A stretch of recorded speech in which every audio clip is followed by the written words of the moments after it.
بسم الله الرحمن الرحيم. يا أيها الناس قد جاءكم الرسول بالحق من ربكم فآمنوا خيرا لكم وإن تكفروا فإن لله ما في السماوات والأرض وكان الله عليما حكيما. صدق الله العظيم. الله فرمایا یا ایها الناس اے خلقو قد جاءکم تحقیق سر راغل تاسو ته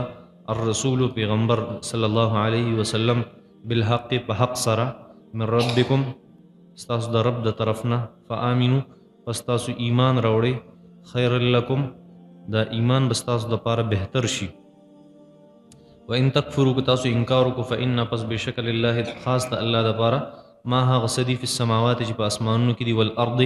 او په ځمکه کې دي وکان الله او دی الله علیما همیشه پویا حکیما او حکمت والا.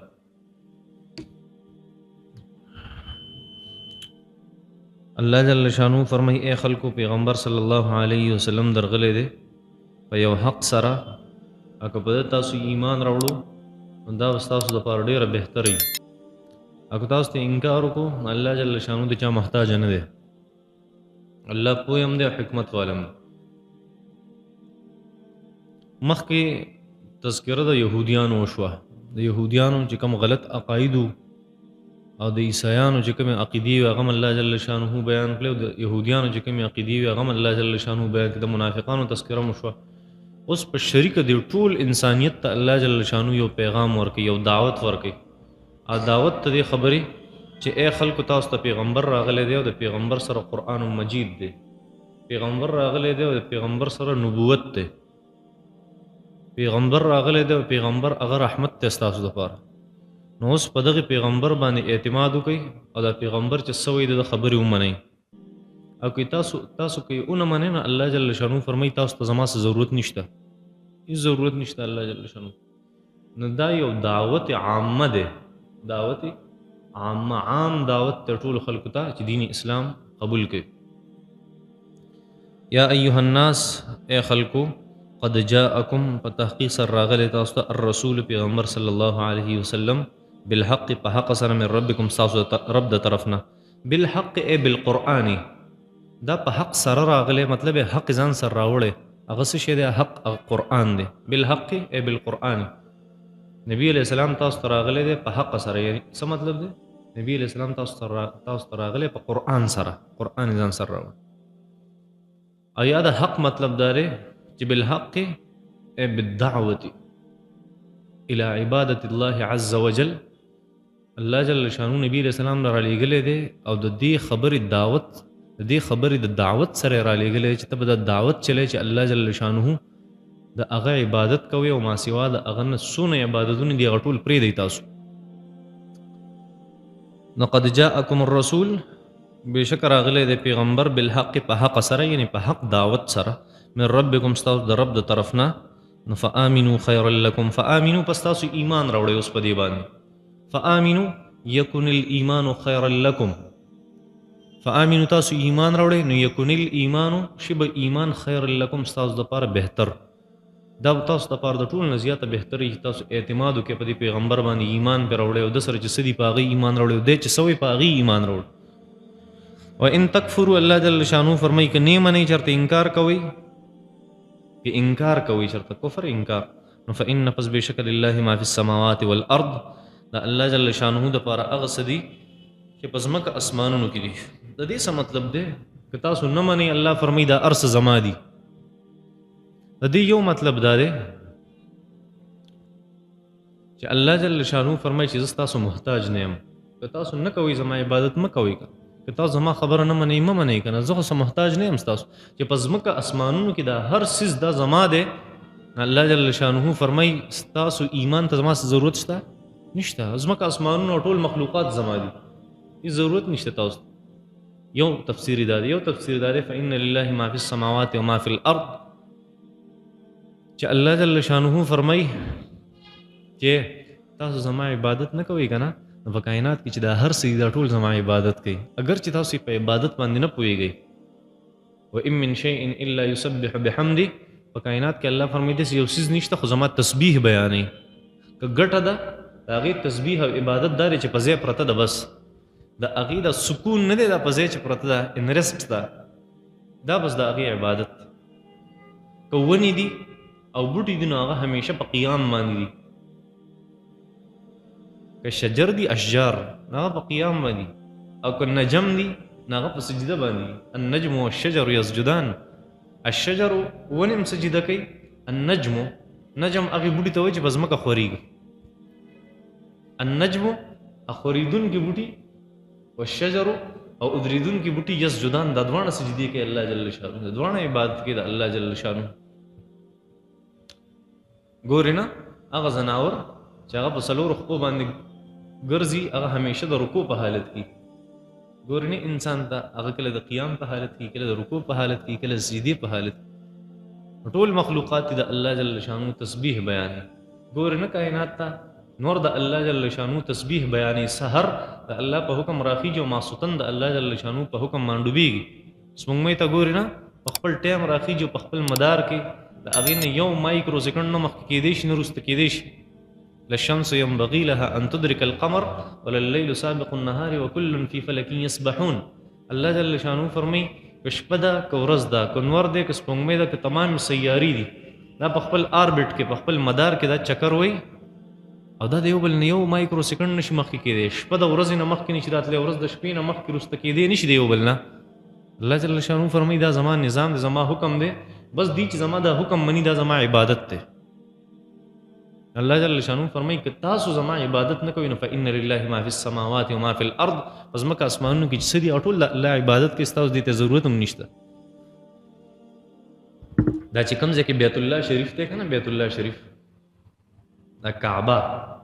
د دې بالکل د پاسه د وو اسمانونو د پاسه یو کور دی هغې ته بیت المعمور وایي بیت المعمور د هغې نه چې یوه فرشته یو پیره چکر وایي څو یو پیره د قیامته پورې د هغې فرشتې بیا د طواف نمبر نه راځي دومره فرشتې دي چې هغې ته بیا نمبر نه میلاوي هغه څه په بل کې څه کې مشغول کړي الله جل شانو چې ته دا عبادت کوه د بیت الله د پاسه د بیت المعمور دا حل دی د الله جل شانو زموږ عبادت ته څه ضرورت دی مونږ تندې لګولې نم دی لګولې مونږ رکوع کړی نم نه کړی قیام وکړو ونه کړو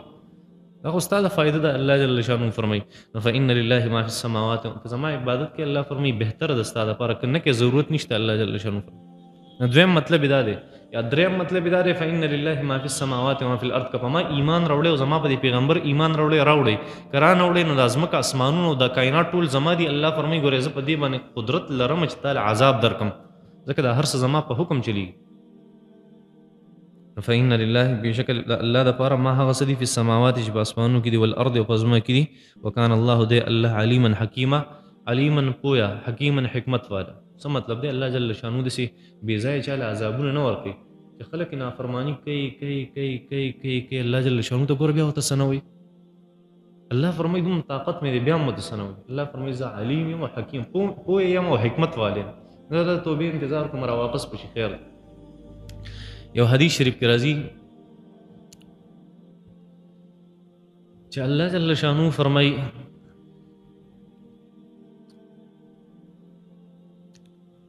بهقی شریف کی روایت ته اداشن طبرانی شریف کی روایت ته ابن عساکر هم دا روایت نقل کړي امام حاکم رحمت الله علیه په تاریخ نیسابور کې هم دا روایت نقل کړي الله جل شانو فرمایي چې زما او د انسانانو د پیریانو دا کومه معامله دا ډیره عجیبه ده انني انا والانس والجن في نبأ عظیم دا څه عجیبه معامله ده الله جل شانو فرمایي هغه داسې الله جل شانو فرمایي چې اخلق ويعبد غیري پیدا کړی ما دی دا انسان لږ وګوره او عبادت ته بل چا کوي پیدا کړی ما دی او ټیټېږي بل چاته سر بل چاته ښکته کوي خبرې د بل چا مني الله فرمایي ارزق رزق ول زور کوم ويشکر سوایا او د بل چا شکریا ادا کوي ګوره دا وایي څه کوي الله جل شانو ما من عبد ما من يوم إلا والبحر يستأذن ربه في أن يغرق ابن آدم والملائكة تستأذن في أن تعاجله وتهلك والأرض تستأذن في أن تبتلعه روزانا دا سمندر الله جل شانو ته سوال کوي خدای مله اجازت راکړه دا خو ډېر نافرمانه دی پیدا کړی تا دی او عبادت ته بل چا کوي رزق ته ورکې او شکریا د بل چا ادا کوي یا الله موږ له اجازت راکړه سمندر وای چې موږ دې ډوب کو غر کې کو روزانه فرشته وي یا الله موږ له اجازت راکړه چې موږ فورا لاړ شو دې هلاک کو روزانه زمکه وي فی ان تبتلعه خدای مله اجازت راکړه اوس خپل خلق لاو مده ځان کې بندوم خلک بند نکړه په بالاکوټ کې په بالاکوټ کې خلک نه واصل کنه تیر کړه لواړې تیر کړه لواړه ژوندۍ تیر کړه بس زمکه پر رابند شو جنازې ته هم څوک جوړ نشو نو دا روزانه دا سمندر आवाज کې روزانه دا فرشتي आवाज کې روزانه د زمکه आवाज کې خدای دا ډېر نافرمانه دی ګور موږ الله جل شانو فرمایي دعو عبدي زما دا بنده ما ته پرې دی انا اعلم عبدي منکم زس تاسو نه د خپل بنده زیات پیژنم زما بنده دې که تاسو بندي هلاکه کوي زما بنده ما ته پرې دی لک صبر الله جل شانو بیا دې ټول مخلوقات ته وي چې کچرته فان تابوا الی کدی ما ته توبه وباسي فانا حبيبهم نو زه دې سره محبت کوم فان لم يتب الله فرمایي کدی ما ته توبه نه وباسي چرته نو فانا طبيبهم نو بیا زه دې ډاکټر يم د دې علاج مال راضي دې علاج مال راضي الله جل شانو فرمایي ان اتاني يمشي کده په قلار راضي اتيته هرولتن ز په منډ راځم د خواله الله جل شانو بل یو حدیث قدسی کې راځي الله جل شانو فرمایي ابن آدم اے آدم علیہ الصلوۃ والسلام بچی انی لک محب زه خو سره محبت کوم فبحق علی کل محب وبحق علیک کل محبه اوس کم از کم څوک چې تاسو سره محبت کوي د دې حق خدا جوړیږي پتا باندې چې تم محبت کوي کم از کم الله فرمایي زه محبت کوم دا تاسو کې ماز زما الله جل شانو فرمایي احکامات ټوکلي ټوکلي کې همیشه زما خلاف کې زه ته هم د سکوته د سکه الله جل شانو فرمایي کوم سړی چې تاسو سره محبت کوي په کانو مولا یعنی بیا پتا باندې کانو بارانو کې په خلکو یې کړی دي په خلکو د کانو باران هم کړي خلک یې چوت کړي دي او بیا په ځمکه کې نه باسلین دي خلکو باندې د اور باران هم کړي دي خلکو باندې طوفانونه هم راوستي دي خلکو باندې سیلابونه هم راوستي دي الله جل شانو فرمایي دا چل مال راځي خبر دا کوله الله جل شانو فرمایي وکان الله الله زکه زر عذاب نور کې چې علیما حکیما پوهه دی او حکمت والے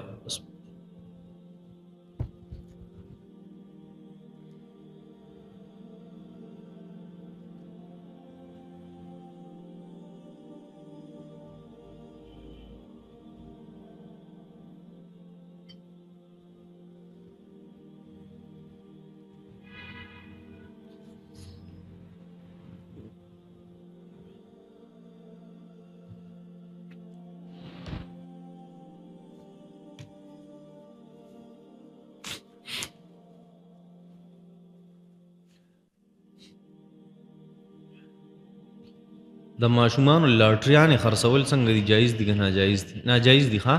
دا جواری دي دا ناروا دي دا غي وجه دا ده چې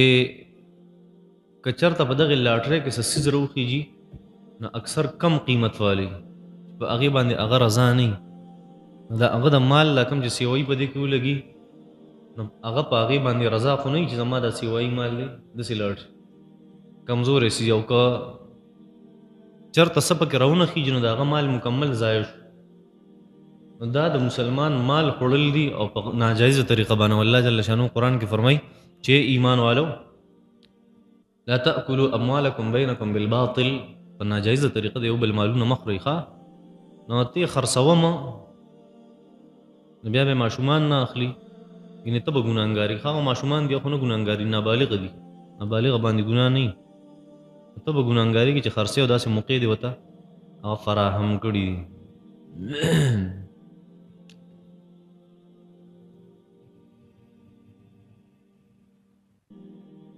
ما د یو سړي نه په 13.5 لک روپۍ باندې ګاډی واغستو 2 میاشتې مې بیا استعمال کو بیا هغه ګاډی یو بل سړي اغستو خو په منځ کې دغه سړی د چا نه چې ما ګاډی اغستو هغې واسطه جوړه کړه نو هغې اوس ما نه په 14 لک باندې غواړي نو داسې بیه درسته ده که نه او درسته ده بیه ده هغه صورت کې ناروی که نه چې یو سړي تا باندې یو څیز در خرڅ کو بیا یې ته وي چې دا په ما را خرڅې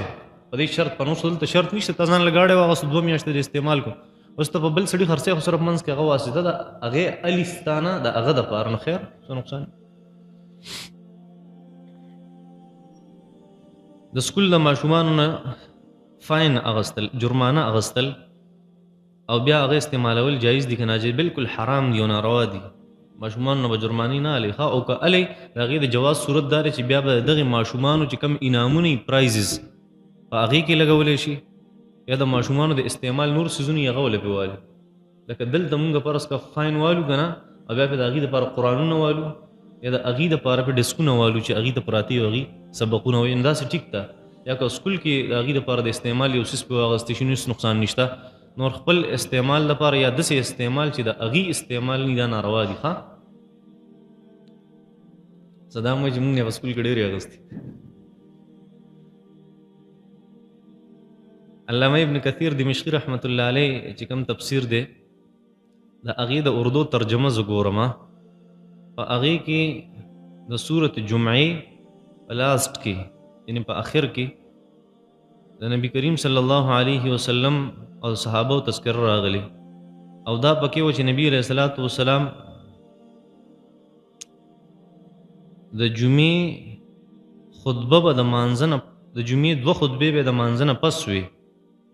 حالانکې زموږ علماء کرام خو د جمعې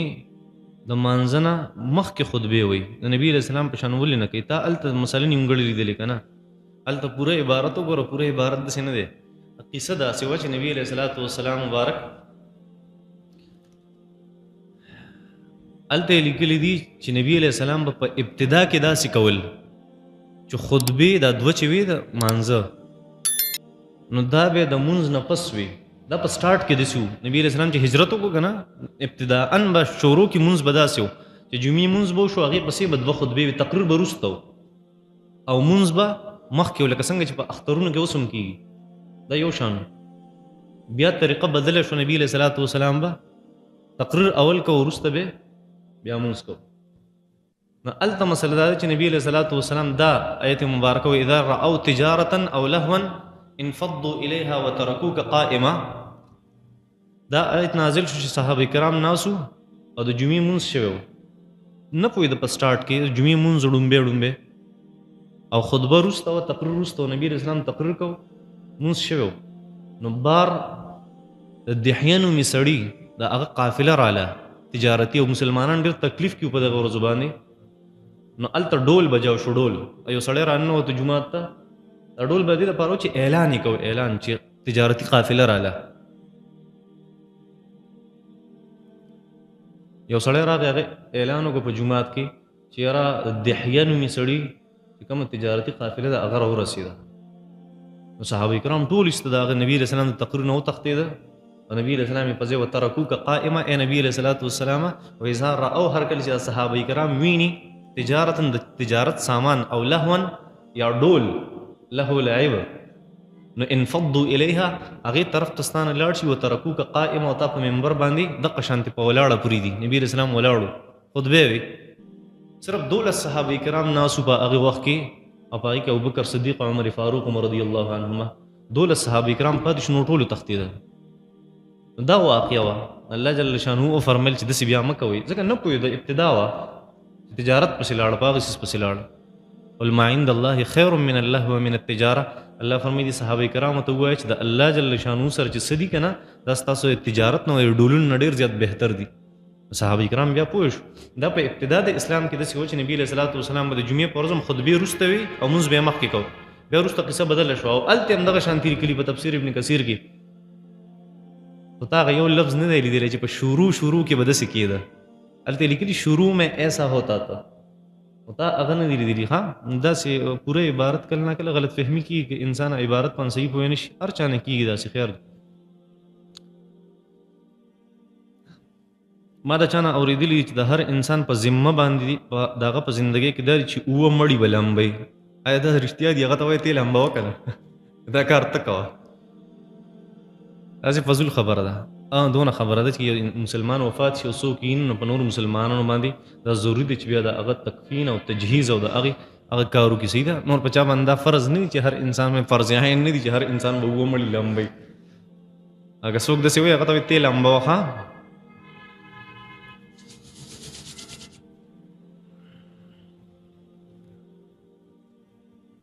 زمون په زنانو کې دا مشهور ده خبره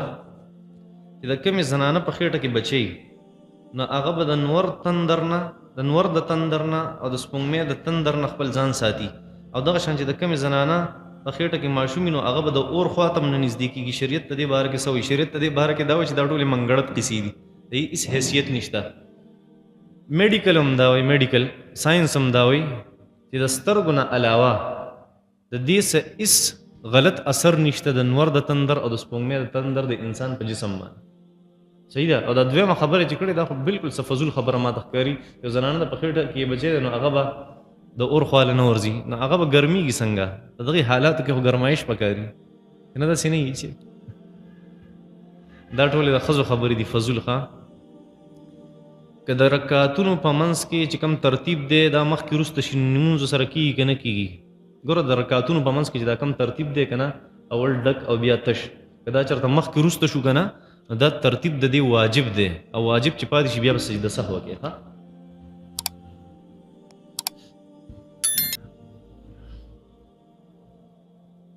Aizawl name mean God gifted, ये नाम रखना कैसा है और इसका क्या माना है؟ دا وایي چې आइजल نوم د دې معنا د گاډ गिफ्टेड، آیا په رښتیا دا معنا ده؟ او داسې نوم کې ښودل څنګه دي؟ आइजल نه دی، آیزا دی، آیزا، عین الف او حمزه ضاد او هی، یو څیز په عوض کې ورکول. نو آیزا مطلب گاډ गिफ्टेड. صحیح ده. نو آیزا نوم ټیک دی، آیزل نوم چېرته د دې نه څه معنی شته په ډکشنرۍ کې؟ که چېرته د انګریزۍ لفظ یې هغه راته پته نشته، په عربۍ کې د دې لفظ معنی نشته د آیزل. ښه صحیح ده. هغه ته چې کومه معنی دی ویلې گاډ गिफ्टेड، هغه د آیزا معنی د صحیح نوم دی. آیزا اږدلی شي، آیزل نه شي. دا خبر هم اورېدلې ده چې د جنازې په مونځ کې چې په جمع کې ودرېږي نو په آخري صف کې ودرېدلو کې ډېر ثواب دی،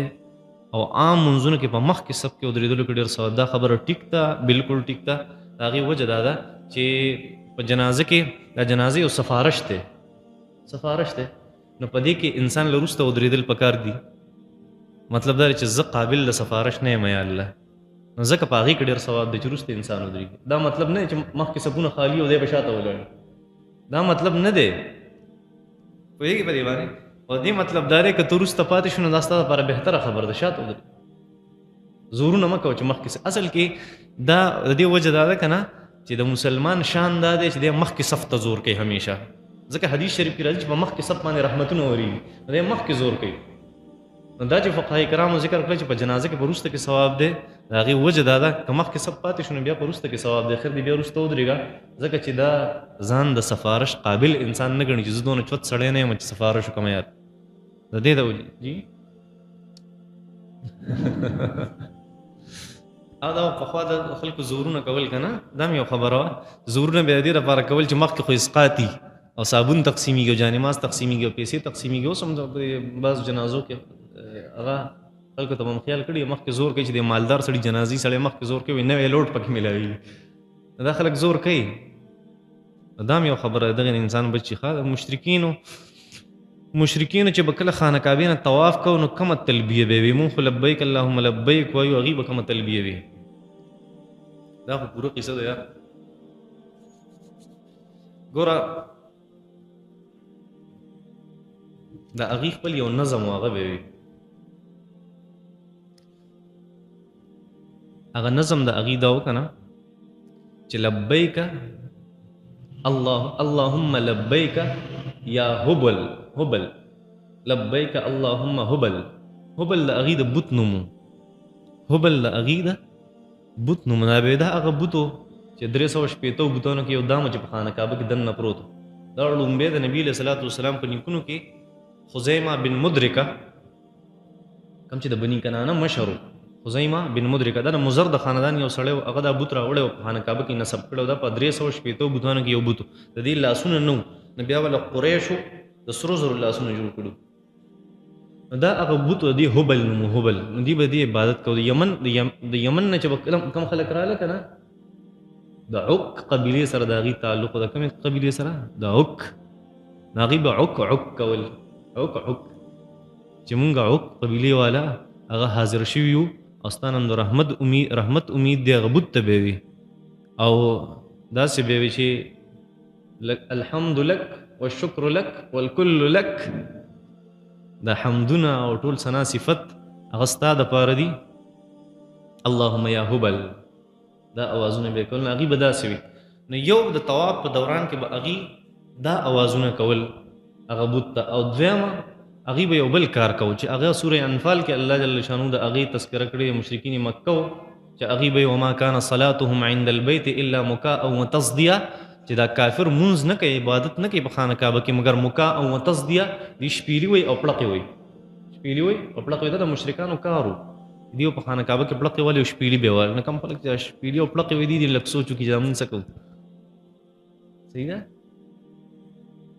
دا ټیک نه دي ښه، دا شپیلي واله او پړقې واله. یو زنانه بچی نشته، هغې په خوب کې لیدلی دي، چا ما ته په خوب کې ویلي دي چې یا سلامو د دې ذکر کوه. د دې خوب څه تعبیر دی؟ او د دې کلمې ذکر کولی شو که نه شو کولی؟ او یا سلامو دا سلامتیا ته وایي د الله جل شانو په نومونه کې دی. السلام المؤمن المهیمن العزیز، السلام د الله جل شانو نوم دی. کوم سړی چې دې تذکره کې ذکر کوي که نه د یا سلامو، نو دی د بیمارو نه الله جل شانو ته شفا ورکوي. نو زنانه داسې خوب لیدلی دی، د دې مطلب دا دی چې دې ذکر ډېر کوي که نه الله جل شانو به دله بچی درکړي. ولې چې بچی دې نه کېږي خو څه بیماري به وي، نو ته یا سلام ووایې هغه بیماري به لر شي، الله جل شانو به دله اولاد در. صحیح ده؟ انسان چې په کله په حالت جنابت کې نو خوراک څښاک کولی شي او کولی شي، او مستحب دا دی چې خولې او لاس په وینځي او خولې ته اوبه اچول غواړي. ها صحیح ده، کولی شي.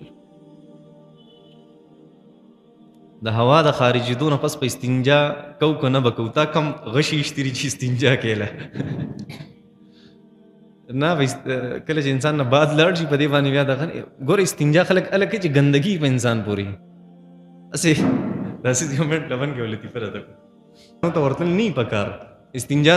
خلک هله کوي چې کله انسان پسې ګندګي تا تشي امتیاز یې وکړې ایک ته وکړو او په ټیشو باندې ځان وچ، اوس دوباره استنجا ته ضرورت نشته په اوبو باندې.